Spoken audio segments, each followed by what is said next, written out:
ये तब की बात है जब मैं एक खूबसूरत नौजवान हुआ करता था। यूनिवर्सिटी का इख्तितामी दौर चल रहा था। वैसे तो लेक्चर्स वगैरह उन दिनों नहीं हो रहे थे, लेकिन फिर भी हमें सभी दोस्त यूनिवर्सिटी की ज़िंदगी को जी भर कर जीने की खातिर यूनिवर्सिटी चले जाते थे। सारा दिन क्लास में बैठकर बातें करते रहते। उन आखिरी दिनों में हम लड़कों से थोड़ा ज़्यादा ही फ्री हो गई थी। शायद वो भी हमारी तरह क्लास के हर फर्द को मिस करने वाली थी। मैं पहाड़ की चोटी पर वाकई एक कबीले का वाहिद यूनिवर्सिटी पढ़ने वाला लड़का था। इस वजह से मुझे कबीले में ख़ास इज्जत का मुकाम हासिल था। हॉस्टल लाइफ को मैंने बहुत अच्छी तरह गुजारा था। गुजारा नहीं बल्कि जिया था। रात को फेलोज के साथ बैठकर तरह तरह की ऊट पटांग हरकतें करना, ताश की बाजी लगाना, एक दूसरे का बिस्तर इधर उधर फेंकना, रात को सोते वक्त किसी पर पानी फेंक कर उसको नींद से जगा देना और फिर सारी रात उसकी गालियां सुनना। बहुत प्यारा वक्त था वो। काश वो वक्त कभी ख़त्म ही ना होता। एक दिन यूनिवर्सिटी के कॉरिडोर से गुजरते वक्त मैं किसी निस्वानी पुकार के बायस चलते चलते रुक गया। मुझे मेरा नाम लेकर पुकारा गया था। मैंने रुक कर पीछे मुड़कर देखा तो मेरी क्लास फेलो आबिश सिकंदर मेरे रूबरू खड़ी थी। ये वही लड़की थी जिससे यूनिवर्सिटी के पहले ही दिन मेरी तकरार हुई थी। फिर यह सिलसिला चलता ही रहा। छोटी सी बात पर ही हम दोनों मुर्गियों की तरह एक दूसरे से लड़ने लग जाते। वो एक अमीर घर की खूबसूरत और लड़ाकू तैयारा लड़की थी। क्लास की लड़कियों के अलावा वो सिर्फ मुझसे ही बात करती थी। बात नहीं, दरअसल लड़ती थी। एनुअल डिनर के मौके पर न जाने कैसे हम दोनों ने एक दूसरे से माफ़ी मांगकर पिछले लड़ाई झगड़े ख़त्म कर दिए। उस दिन के बाद हम दोनों की दोस्ती क्लास में मशहूर हो गई। यूनिवर्सिटी का हर फर्द मुझे आबिश के साथ देखकर न जाने क्यों सीख पा होता रहता था। शायद इसलिए कि मैं एक देहाती सा सादा सा लड़का था जिसके हाथ में लंगूर की जगह अंगूर आ गए थे। दोस्ती होने के बाद मैंने जाना कि वो बहुत नरम दिल की और मोहब्बत करने वाली लड़की थी। जब कभी वो यूनिवर्सिटी से गैर हाजिर होती तो अपनी गैर हाजिरी के बारे में सिर्फ मुझे ही बताती। ये अलग बात थी कि मैं उसको बताए बगैर उसकी छुट्टी की दरख्वास्त लिखकर जमा करवा देता था। ये बात मैंने उसे कभी नहीं बताई थी। कॉरिडोर से गुजरते वक्त जब उसने मुझे पुकारा तो मैं रुक गया। वो मेरे सामने आई और बोली, कहाँ घूमते फिर रहे हो, वो भी अकेले अकेले? यूनिवर्सिटी का आखिरी हफ्ता है, कम से कम ये वक्त तो मेरे साथ गुजारो। उसने प्यार से दोस्ताना शिकायत की थी। मैंने उस लड़की को देखा जिससे कभी मेरा 70 का आंकड़ा था, लेकिन अब वो मेरी सबसे अच्छी दोस्त थी। 4 साल तो तुम्हारे साथ ही गुजारे हैं मैंने, वो क्या कम थे जो इस आखिरी हफ्ते का रोने रोने बैठ गई हो। मैंने अजीब से अंदाज से कहा था, ओए बकवास बंद कर अपनी। मैंने कहा ना कि तुम मेरे साथ ही अपना वक्त गुजारोगे तो मतलब गुजारोगे। वो कभी कभी मुझे लेकर थोड़ी जज्बाती हो जाती थी।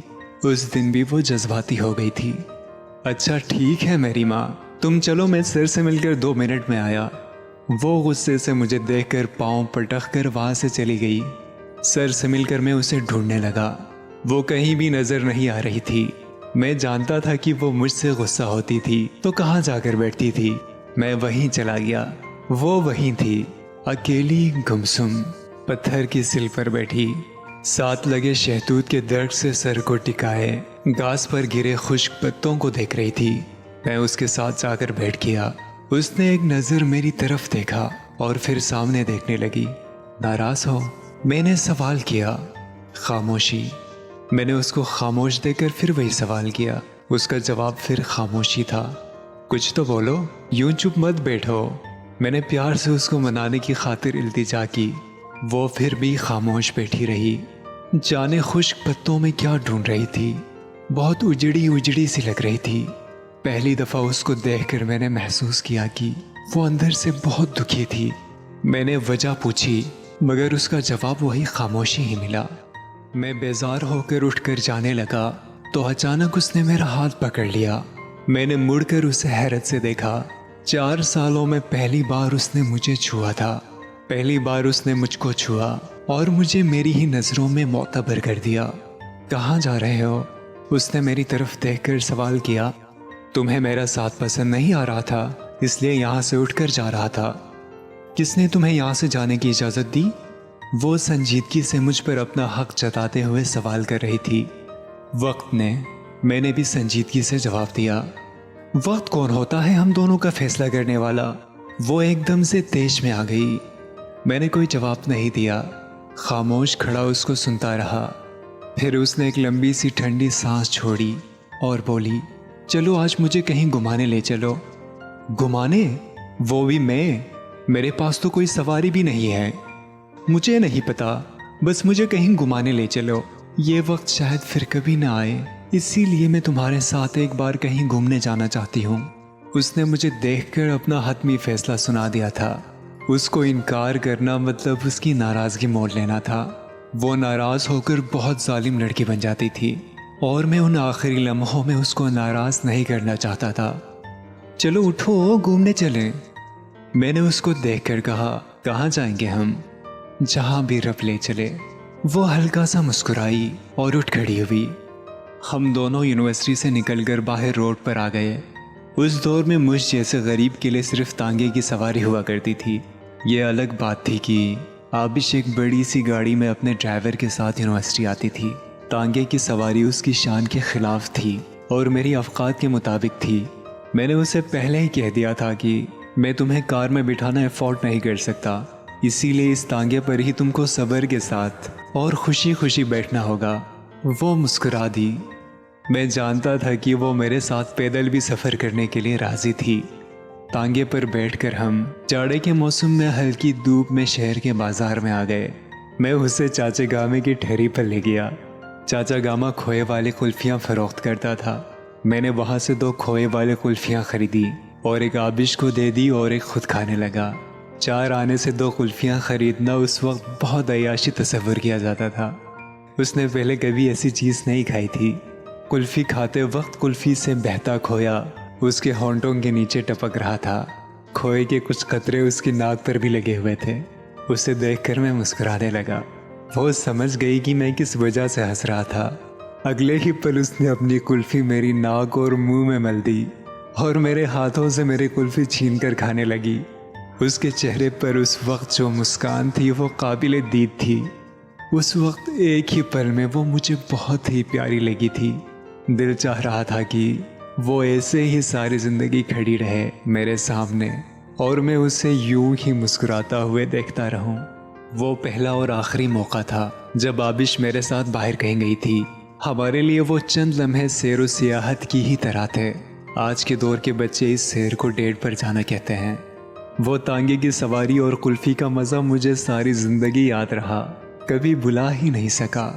जिस दिन हमारी यूनिवर्सिटी का आखिरी दिन था, उस दिन आबिश बहुत कमज़ोर दिख रही थी। मैं अपना सामान बैग में समेट कर यूनिवर्सिटी ही ले आया था और उसे बाहर चाय के ढाबे पर रख दिया था ताकि यहाँ से जब फारिग हुआ तो सामान यहीं से उठाकर अपने घर को लौट जाऊँगा। उस दिन तमाम असातिज़ा ने हमारे साथ तस्वीरें भी बनवाई। ये अलग बात है कि वो तस्वीरें कभी मुझ तक नहीं पहुँची। तमाम क्लास फेलोज़ ने आखिरी बार ढेर सारी बातें की। उस दिन ज़िंदगी में पहली बार वक्त बहुत तेज़ी से गुजर गया। असातिज़ा से और क्लास फेलो से बातें करके जी ही नहीं भर रहा था, मगर उस दिन वक्त हमारे हक में नहीं था। फिर मैं आबिश से मिला। वो गमगीन हो गई थी। मैं भी अपने आंसू बहुत मुश्किल से रोके खड़ा था। उसने मुस्कुराने की नाकाम कोशिश की। मैं उसे जी भर कर देख रहा था।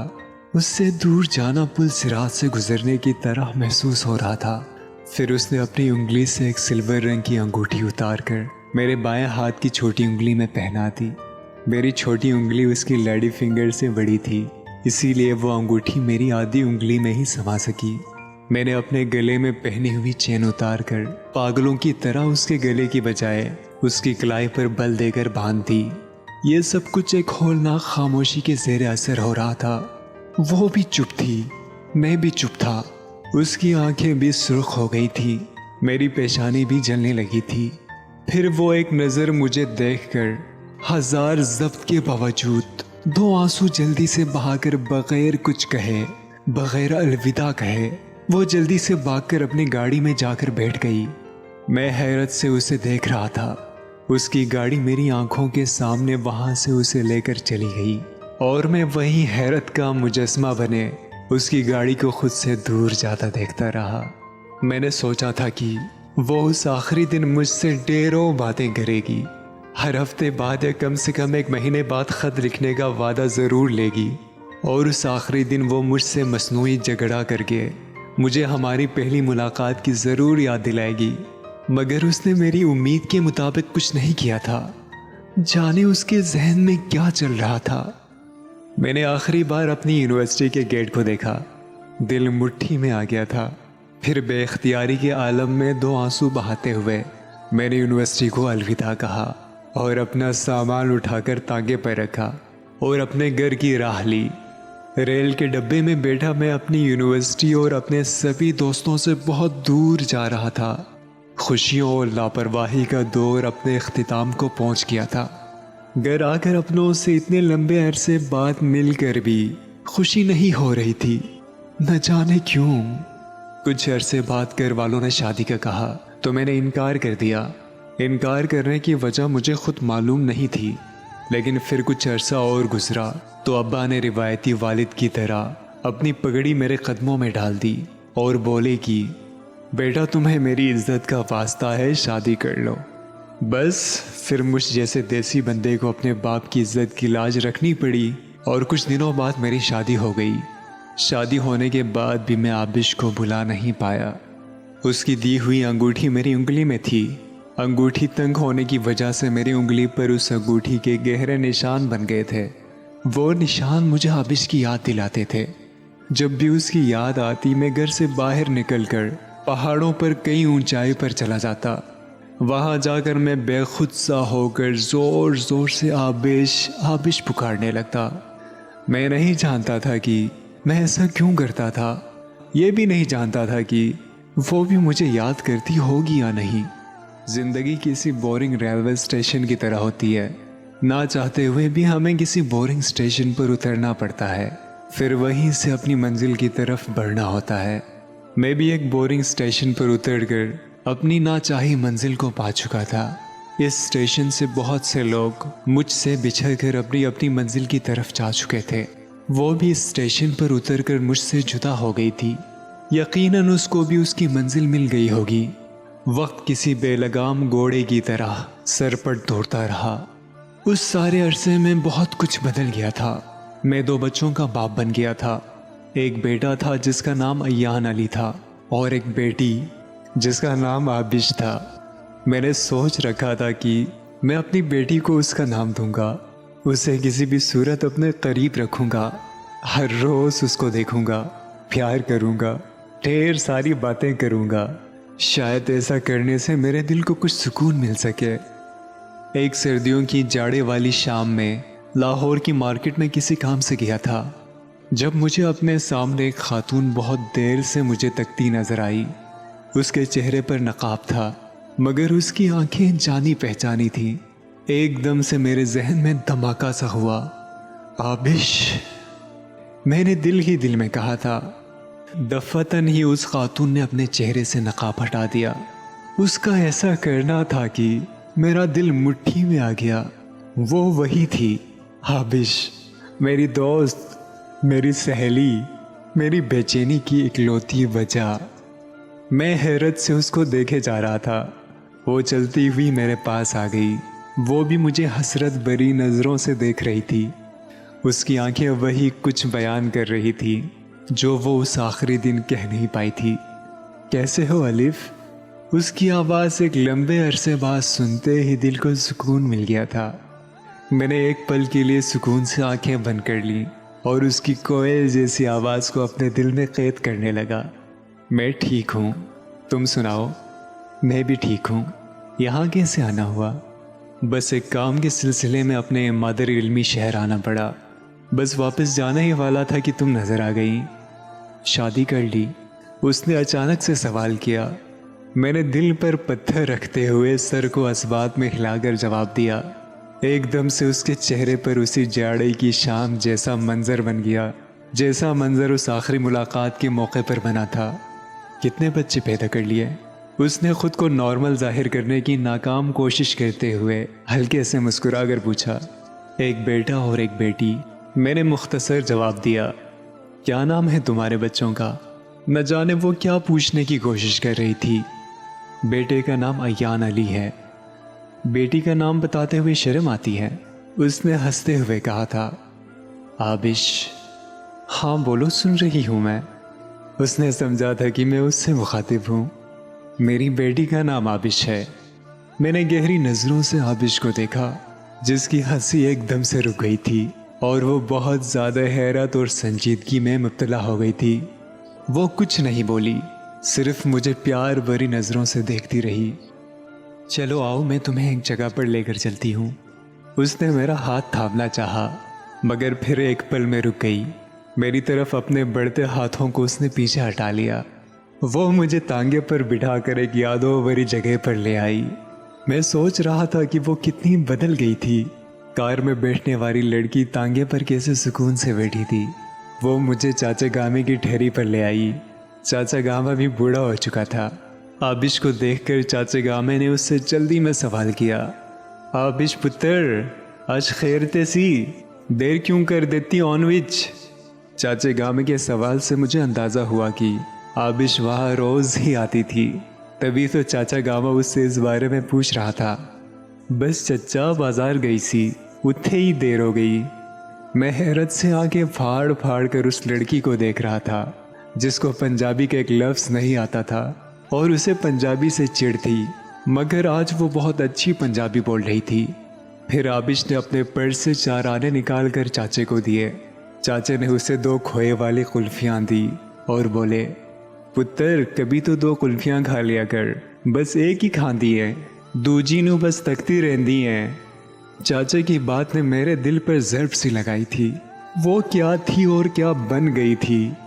चाचे को आबिश बहुत पसंद थी, इसीलिए वो इस दौर में जब 10 रुपए में भी एक कुल्फ़ी नहीं मिलती थी, वो 4 आने में 2 कुल्फ़ियाँ उसे देते थे। जाने आबिश ने चाचा से उस 4 आने के बारे में क्या बता रखा था। आबिश ने एक कुल्फ़ी खुद ले ली और दूसरी कुल्फ़ी मेरी तरफ बढ़ा दी। मैंने आबिश को देखा, जो बड़े चाव से कुल्फ़ी खाए हुए मुझे देख रही थी। उस दिन उसने सारी कुल्फ़ी बग़ैर नाक और मुंह गंदा किए खाई थी, जबकि उसे देखते देखते मेरे हाथों में पकड़ी कुल्फ़ी पिघल कर मेरे हाथों को गंदा कर गई थी। मैंने देखा कि उसकी कलाई में मेरी दी हुई चैन वैसे की वैसी बंधी हुई थी। तुम्हारे बच्चों का क्या नाम है? मैंने यूं ही पूछ लिया था। उसने मेरी तरफ ज़रा ठहर कर देखा, फिर मेरे चेहरे पर नज़रें टिका कर बोली, बच्चों के नाम तब रखे जाते हैं जब बच्चे हों, और बच्चे तब होते हैं जब शादी हो। हाँ, अगर मैं शादी करती और मेरे बच्चे होते तो मैं अपने बेटे का नाम अलिफ रखती। उसने खुद पर न जाने कैसे ज़ब्त कर रखा था, जबकि मेरा ज़ब्त जवाब देता जा रहा था। फिर मैं उससे कोई और सवाल ना कर सका, क्योंकि उसका हर जवाब मुझे ज़िंदा दरगोर कर देता। मैंने अपनी उंगली से उसकी दी हुई अंगूठी उतार कर उसकी उंगली में पहना दी और बग़ैर कुछ कहे वहाँ से अपने देश लौट आया। ना ही मैंने कुछ कहा था और ना ही उसने मुझे रोका था। रेल के डब्बे में बैठे हुए सारे रास्ते मेरी आंखों से आंसू बहते रहे। सालों गुजर गए। मेरी उंगली पे उसकी अंगूठी से बनने वाले निशान आज भी मौजूद हैं। उस निशान वाली जगह को दायरे की शक्ल में सुई से खुरिचता रहता हूँ, जिससे वो ज़ख्म बन जाता है और वो ज़ख्म मुझे आबिश की याद दिलाता है। आज इस बात को आधी सदी गुजर गई है, मेरी उंगली पर वो निशान आज भी बाकी है। उस दिन के बाद मैं उससे कभी नहीं मिला, ना ही उस शहर फिर कभी लौट कर गया, मगर वो खोए वाली कुल्फ़ी का स्वाद आज भी मेरी ज़ुबान पर महसूस होता है। उसकी हंसी आज भी अपने करीब महसूस होती है। मैं रहूं या ना रहूं, तुम मुझ में कहीं बाकी रहना। मुझे नींद आए जो आखिरी, तुम ख्वाबों में आते रहना। बस इतना है तुमसे कहना, बस इतना है तुमसे कहना। दोस्तों, हम उम्मीद करते हैं कि हमारी आज की वीडियो आपको पसंद आई होगी। हमारे चैनल को सब्सक्राइब करें और इस वीडियो को ज़्यादा से ज़्यादा शेयर करें और आने वाली वीडियो तक के लिए अपने मेज़बान सजील शरीफ को इजाज़त दीजिए। अल्लाह निगहबान।